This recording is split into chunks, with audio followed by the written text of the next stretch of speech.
ہوا؟ کیوں لڑ رہا ہے؟ وہ کہے گا یا اللہ یا مجھے بھی دوزخ میں بھیج یا میرے باپ کو بھی میرے ساتھ جنت میں بھیج. اللہ فرمائے گا چل خود بھی جا اور اس کو بھی جنت میں لے جا. تو حضرت صاحب یہ وہ مرحلہ ہوگا جب ہمارے بابے ہماری شفاعت کریں گے, جب ہمارے اولیاء ہماری شفاعت کریں گے. اسی پہ رکیں حضرت, میں اپنی قوم کو بتانا چاہتا ہوں کہ یہ اتنا بڑا انسان ہے, سن تو لے, اس سوال تو سن لے. کے اوپر یہ کتاب رجسٹر بھرا ہوا ہے. میں کہہ رہا ہوں ہو گیا سر, ہو گیا. یعنی آپ نے ثابت کرنا ہوتا ہے, کوئی ساری چیزیں تھوڑی بنانی ہوتی. آپ نے 7 8 9 چیزیں بتا دی. اب مرزا صاحب کے لیے ہے کہ وہ ان کا ضرور جواب دیں. میں نے ایک اور دعویٰ کیا تھا, میں نے یہ دعویٰ کیا ہے کہ جناب وہ قادیانیوں کا فرنٹ مین. جی, آپ نے مجھ سے یہ کیوں نہیں پوچھا کہ کیسے آپ نے یہ دعویٰ کیا؟ جب اسلام سے ہی آپ نے خارج کر دیا تو پھر اس پہ کیا؟ نہیں میری دعوے, آپ اینکر ہیں. اینکر کا تو مسئلہ ہے کہ وہ ایک بندہ پوچھے. یہ تو میں نے دلائل دیے ہیں, وہ گمراہ ہے. اس کی گمراہی پر میرے پاس 250 حوالے. دیکھیں بٹی صاحب, ہمارا دماغ خراب نہیں ہے کہ ہم کسی بندے پر الزام لگا رہے ہیں اور ہم کہہ رہے ہیں کہ وہ قادیانیوں کا فرنٹ مین ہے. ہم ذمہ داری سے مرزا صاحب کی جو ویڈیوز ہیں ان کو سامنے رکھتے ہوئے ہم کہتے ہیں کہ مرزا صاحب نے جتنا قادیانیت کو پروموٹ کیا ہے اتنا کسی نے نہیں کیا ہے.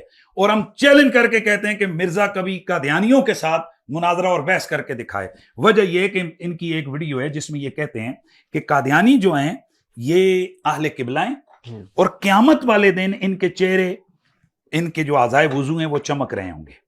یہ انہوں نے کہا ہے.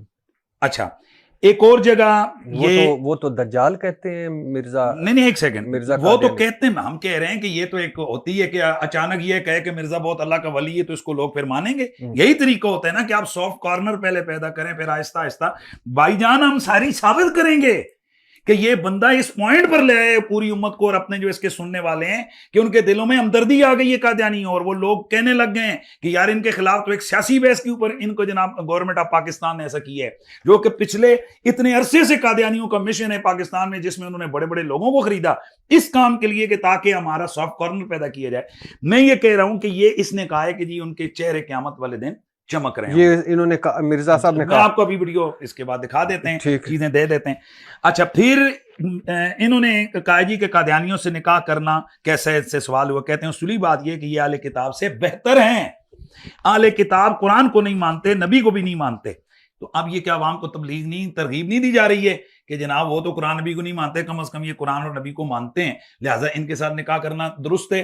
حالانکہ جو مرتد ہوتا ہے جناب والا وہ دائرہ اسلام سے خارج ہوتا ہے. یہ کہتا ہے جی کہ قیامت والے دن جناب جو ہے نا وہ ان کے چہرے چمک رہے ہوں گے. اور پھر یہ کہتا ہے کہ قادیانی اہل قبلہ ہیں, اہل کلمہ ہیں.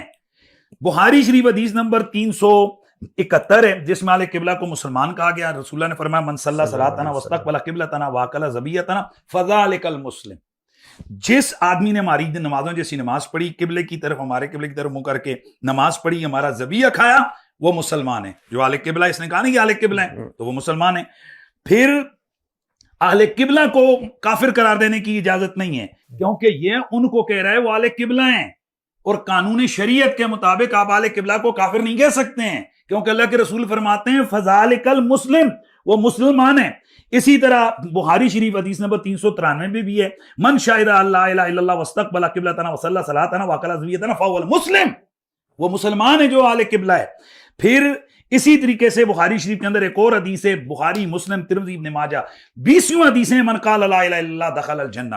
تو اب اس نے کہا کہ قادیانی اہل قبلہ ہیں اور ان کے جناب اعضائے وضو جو ہے نا قیامت والے دن چمک رہے ہوں گے. اس کو جس وقت اس کا غامدی کے ساتھ ٹاکرا ہوا تو اب ڈاکٹر غامدی کے ساتھ ٹاکرے کی وجہ سے اس نے تھوڑا سا پینترا ہلکا سا بدلا. کہتا ہے قادیانی اسلام میں داخلی کب ہوئے؟ اب ایک نان مسلم آئے اور کہے کہ میں نبی پاک کو آخری نبی مانتا ہوں, کلمہ پڑھاؤ, تو میں اس کو کلمہ تھوڑا ہی پڑھا سکتا ہوں. تو پھر ہم سوال پوچھتے ہیں جب وہ کلمہ نہیں پڑھا سکتے ہیں تو قادیانیوں کو اہل کلمہ کیسے کہا ہے؟ 2 لفظ بولے ہیں, اہل قبلہ اور اہل کلمہ. قرآن مجید قرآن اس نے کہا کہ ان کے چہرے قیامت والے دن قادیانیوں کے چہرے جو ہے نا وہ چمک رہے ہوں گے. حالانکہ مسلم شریف حدیث نمبر 5 یعنی 583 میں کہ تردون علی غرا محجلین من آثار الوضوء لیست لأحد غیرکم, قیامت والے دن ہے میری امت تم میرے پاس آؤ گے تمہارے اعضائے وضو چمک رہے ہوں گے, یہ تمہارے سوا یہ کمال کسی اور کو نہیں ملے گا. صرف رسول اللہ کی امتی کو، صرف مسلمان کو یہ شرف ہے کہ اس کا چہرہ قیامت والے دن چمک رہا ہوگا، اور یہ کہتا ہے کہ قادیانیوں کے چہرے جناب والا اعضائے وضو وہ چمک رہے ہوں گے۔ پھر قرآن مجید سورہ آل عمران آیات ہیں، آیت نمبر 106 آیت نمبر 107، اللہ فرماتا ہے یوم تبیض وجوہ وتسود وجوہ فاما الذین اسودت وجوہہم اکفرتم بعد ایمانکم فذوقوا العذاب بما کنتم تکفرون۔ قیامت والے دن بہت سارے چہرے سیاہ ہوں گے اور بہت سارے چہرے جو ہے نا وہ سفید ہوں گے۔ بہرحال وہ لوگ کہ جن کے چہرے کالے ہوں گے ان سے کہا جائے گا کہ کیا تم نے ایمان کے بعد کفر کیا؟ اب جس کفر کیا ہے اس کی وجہ سے عذاب چکھو۔ سورہ آل عمران آیت نمبر 107، فَأَمَّا الَّذِينَ ابْيَضَّتْ وُجُوهُمْ فَفِي رَحْمَةِ اللَّهِ، جن کے چہرے قیامت والے دن چمک رہے ہوں گے وہ اللہ کی رحمت میں ہوں گے، ہم فیہا خالدون، اور وہ اس کے اندر ہمیشہ ہمیشہ رہیں گے۔ کافروں کے لیے تو قرآن کہتے ہیں وجوہ یومئذ علیہا غبرہ ترہقھا قطرہ اولئک ھم الکفرۃ الفجرہ، کہ کافروں کے چہرے سیاہ ہوں گے، کافروں کے چہروں پر گرد اڑ رہی ہوگی، کافروں کے چہرے جناب بالکل بھیانک ہوں گے۔ یہ تو صرف مومن اور مسلمان کی شان ہے کہ اس کا چہرہ چمک رہا ہوگا، اور اللہ فرماتا ہے جس کا چہرہ چمک رہا ہوگا وہ کون ہوگا؟ ففی رحمت اللہ، وہ اللہ کی رحمت میں ہوگا۔ تو یہ قادیانیوں کو کہاں لے گیا کہ یہ ان کو دبے لفظوں میں کیا، بلکہ سیدھا سیدھا یہ ان کو ایک مسلمان جو ہے نا وہ کہہ رہا ہے۔ پھر اس شخص نے پیر میر علی شاہ صاحب جنہوں نے قادیانیوں کی منجی میں کیل ٹھوکی، ٹھیک ہے، وہ پیر میر علی شاہ صاحب جن پیر میر سوال لے لیں، سوال لے لیں۔ اچھا دیکھیں، میں نے یہ جو ساری باتیں یہ ان کی ویڈیوز میں ہوں گی، میں نے نہیں دیکھی، میں ضرور آپ سے لینا چاہوں گا۔ جی بالکل دیں گے سر، پوری۔ اور پہلی بات یہ ہے کہ مرزے کو ہمارا چیلنج ہے وہ اس کا انکار کر کے دکھائے کہ وہ نہیں کہتا۔ یقیناً ایک دفعہ ہو سکتا ہے جی میرا سلپ آف ٹنگ ہو گیا، یہ تو اس کے اوپر ویلاگ کرتا رہا ہے، پورے پوڈ کاسٹنگ کرتا رہے، دلیلیں دیتا رہا ہے کہ بھائی انہوں نے کلمہ پڑھا ہوا ہے، اچھا لہذا وہ اہل قبلہ ہیں، وہ اہل کلمہ ہیں۔ اچھا، پہلی بات تو یہ ہے کہ وہ ہمیشہ انہوں نے قادیانیوں کے جو بڑے ہیں ان کو قادیان دجال کہا ہے، جی جی دجال کہا ہے، دجال کہا ہے۔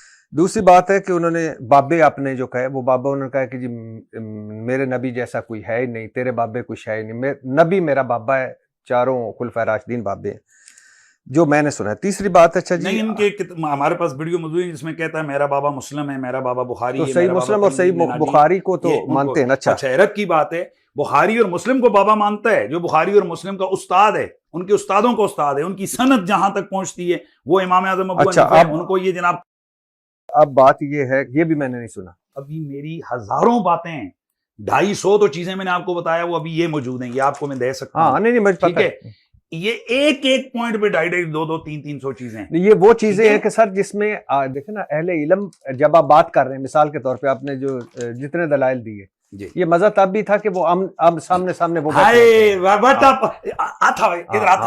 سرکار ایہی تے اسی کہہ رہے ہیں، آج تسی بولی نا نہیں، لیکن ساڈے والی کہ مزہ تب ہے کہ مرزا سامنے ہو، لیکن کامان مرزا صاحب، اسی کو ہم کہتے ہیں کہ مرزا ساڈے سامنے بیٹھ، ہمارے سامنے بیٹھ۔ میری سن لیں جی جی بسم اللہ۔ اچھا، اب میں نے جو آپ کے سامنے سوال رکھے تھے، جیسے ہے غوث پاک کا دھوبی، اب مجھے بتائیں کہ آپ کے بیان کر رہے ہوتے ہیں یہ سارے میں بتاتا ہوں 3-4 آپ اس میں سے آپ مجھے نا پیسیفک جو ہمارے مرزا صاحب کے ساتھ، چونکہ اب ٹاپک ہمارا مرزا صاحب، میں اسی طرف اس کی طرف آئیں، پھر آپ کہیں گے ہمارا ٹائم ہمارے کیمروں نہیں سن تو لینا، آپ سنیں گے نہیں تو پھر کیسے ہوگا۔ اچھا، پہلے ہے غوث پاک کا دھوبی، وہ فوت ہوا، قبر میں گیا، جس پہ مرزا صاحب تنقید کرتے ہیں میں وہ سامنے رکھ رہا ہوں، جن پہ بابوں پہ تنقید کرتے ہیں میں وہ سامنے رکھ رہا ہوں۔ پھر مرزا صاحب تو صحیح حدیثوں پہ تنقید کرتے ہیں، سنیں تو صحیح جو میں نے سنی ہے۔ اچھا، غوث پاک کا دھوبی میں قبر میں گیا اور فرشتے آئے پوچھنے کے لیے، انہوں نے کہا میں غوث پاک کا دھوبی ہوں۔ اچھا، پھر آگے آئے، پھر مولانا الیاس قادری صاحب کی کتاب جنات کا بادشاہ عبد القادر جیلانی کا ایک مرید، انہوں نے دیکھا مرید کے لوٹے کی ٹوٹی قبلہ رخ نہ تھی،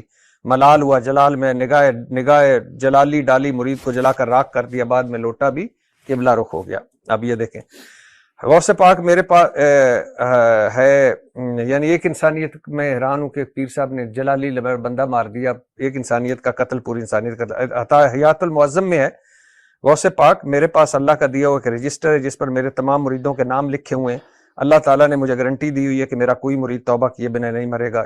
اچھا، اسی طرح کی بہت ساری چیزیں سر آپ وہ جو آپ بڑوں کی طرف آنا، کشف الموجوب سنیے۔ اچھا، اب میں اس کا نہیں پہ سن لیں نا، الگ ٹاپک ہے نا، وہ تو مرزا صاحب کے اعتراضات سے۔ اب ہم پہلے میں اپنے قوم کو اور آپ کی ساتھ سے سب کو بتانا چاہتا ہوں، ہمارا علم الکلام موجود ہے جس پر ہمارے عقائد، جس میں ضروریات دینیاں، ضروریات مذہب اہل سنت کو سب کچھ واضح طور پر لکھا ہوا ہے.